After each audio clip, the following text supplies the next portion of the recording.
DOJ Special Counsel Jack Smith has now, just moments ago, we just got this printed here in our newsroom, filed his reply to Donald Trump's effort to stop the trial and the win that Jack Smith got in that appeals court. They are citing Donald Trump's alleged effort to perpetuate himself in power. The charged crimes strike at the heart of our democracy, and Smith says the Supreme Court should not stay or delay this case, that the trial should commence on the planned schedule, which means if he won, Jack Smith filing this tonight, that trial could begin in a matter of weeks. This is the big case everyone's been watching. We have a very special guest who agreed to jump in unscheduled because we are following two breaking news stories.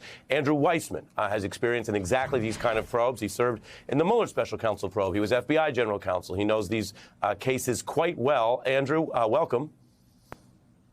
Good morning. Good afternoon, I should say. I'm busy reading, as you can tell, because there's a 39-page filing that was made just moments ago by Jack Smith. So let's start in that filing, and that's why we go to you in terms of reading it. One of the basic kind of baseline points that Jack Smith makes early and that you have to make in this kind of case, if you're appealing to say, no, don't delay, don't stay it. He says, and I'm going to say this in plain English, and then you can be erudite and walk us through it. Jack Smith says with all confidence, we won at the district level. We won in the appeals court. We expect to win the legal issues here. So, because we are likely to win, we should not be paused or punished in the process of defending our wins, and therefore there shouldn't be a stay. Explain that baseline opening argument here. Absolutely. So the first thing to note is this tells you how important for Jack Smith speed is. He had until next Tuesday to make his filing, but as we, I think, all expected, he was not going to take the full amount of time, and indeed just took one day to put this 39-page submission in. I may have the pages slightly wrong, but it's a substantial submission. And what he's saying is Donald Trump has asked for a continued stay of the Judge Chutkan trial. And that is the main issue that Jack Smith needs to win on. In other words, even if the court wants to accept this, to hear the appeal, to decide whether there should be this absolute immunity claim, and I think everyone thinks there's no way the Supreme Court, even if they take this case, it's going to be to reverse the district court and the Court of Appeals. It would really to be affirm it. They're saying, do not stay the case. Let Judge Chutkan go forward, because indeed there won't be a trial any day now. It won't be happening imminently because Judge Chutkan needs to do a lot of pretrial work, even if there was a green light immediately. So this is really a plea for the Supreme Court, whatever it does, whether it decides not to take the case, whether it decides to take the case, do not issue a stay because there'll be ample time, even in the worst case scenario, for the court to issue its decision, but to let Judge Chutkan go forward to prepare the case for trial. Because otherwise, what you're really doing is granting essentially in a sort of a stage whisper or sub silentio, as we would say legally, that you're really saying there will be no legal accountability in this case for Donald Trump. Yeah, I think you've just underlined that. The headline here being, we're talking about the timeline, the calendar of this coup trial. And Jack Smith won in the district court. He won the appeal. We have no reason to think that in the end he would lose. At least, it could narrow it slightly. But we don't expect the Supreme Court to suddenly announce that former presidents are superhuman people with license to kill and all the rest. And so what Jack Smith has done tonight, right now, here with the new filing, is say, don't make the mistake of delaying us, which would actually potentially, as you explained, undercut the whole thing. Andrew Weissmann stays with us. He is literally the perfect guest you could have on the prosecution side of this breaking news. On the appeals side, on how the Supreme Court makes these fine-grained distinctions, I would argue MSNBC now has the other perfect guest, former acting Solicitor General of the United States, Neal Katyal.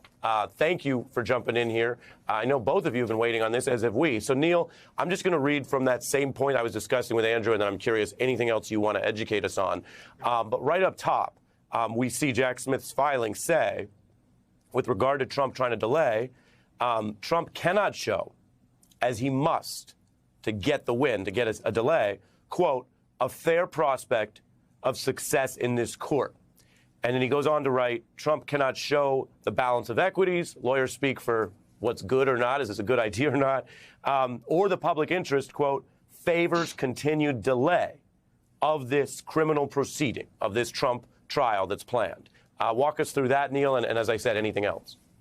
Yeah, so remember, Donald Trump lost his claim about absolute immunity resoundingly before our nation's second highest court last week, the D.C. Circuit. And that group of judges included a very conservative, really well-respected judge. And he lost every vote on that, and he lost it every which way you possibly can. So Donald Trump's lawyers have now gone, Ari, to the Supreme Court and are basically asking two things.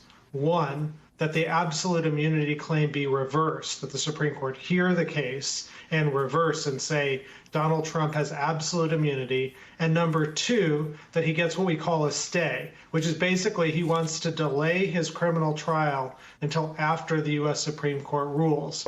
And Jack Smith was given a week yesterday by the U.S. Supreme Court to respond to this stay request. Smith took 1 day because, as this really terrific 35-plus page filing shows, it just kind of wrote itself.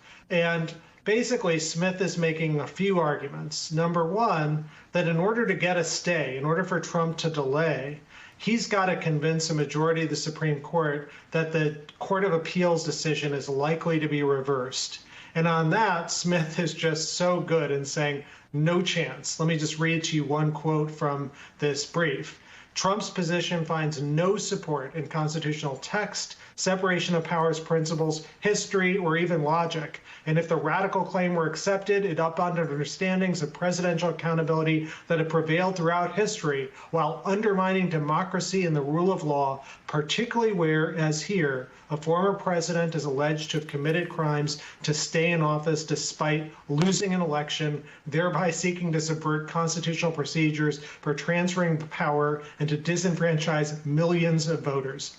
That's a remarkable claim to be made against a former president in a brief to the United States Supreme Court by our Justice Department. But that's what this is about. And Jack Smith is not mincing any words. So that's the first point, that there's no likelihood that Trump's going to get this. And then he goes on for page after page. It's just devastating, Ari, explaining why Trump's claim fails constitutional logic, principles, and the like. And then the last thing, and I think we're going to hear a lot about this, at the very end, Smith says, look, Supreme Court, if you want to hear this case, hear it quickly. Expedite the appeal. We were ready to go in March, and we want you to decide it that quickly.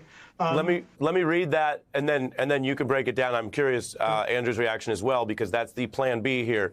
I just want to reset as we do around the news, because I got two super smart, fast-talking lawyers here. The breaking news is that Jack Smith has now stepped up and very quickly filed his Supreme Court filing, telling the Supreme Court, we won. We want to put Trump on trial. We don't accept any delay. We don't think this should be delayed or stayed. And both of our lawyers here are with me on that. And so, Neil, that's basically plan A. Plan B, you just alluded to, which he basically, Jack Smith says, full steam ahead, green light the coup trial. Then he says, if you must review this, if you feel the Supreme Court that somehow the DOJ is wrong, that there's some reason you got to get into it, case of first impression, things we've heard, we heard from Attorney General Holder about that recently on the show. He says, and I apologize to the viewers here, I'm just going to read right off this. We don't have it. It's so new, we don't have it yet for the screen. But he says, if the court believes that Trump must have this review at this time, I'm reading from middle of page 3 to both of you, the government then, the DOJ, asked to treat this petition as a writ of certiorari, basically that you would review the whole thing, the case, and then have expedited briefing. And then Jack Smith says a fast schedule would permit the court to, quote, issue its opinion and judgment, resolving the immunity issue as promptly as possible this term, so that if the court rejects Trump's immunity claim, a timely and fair trial can begin with minimal additional delay. I believe that's part of what you were referring to, Neil. So break that down for us, and then Andrew. I think what we're likely to hear from the Republicans who are trying to defend Trump is, look, Jack Smith is signaling weakness here. He's saying the Supreme Court should set an expedited briefing schedule, not deny to hear the case. That's not what Smith is saying. There are 36 pages of this brief that say, Supreme Court, there is absolutely nothing here. Don't hear this case.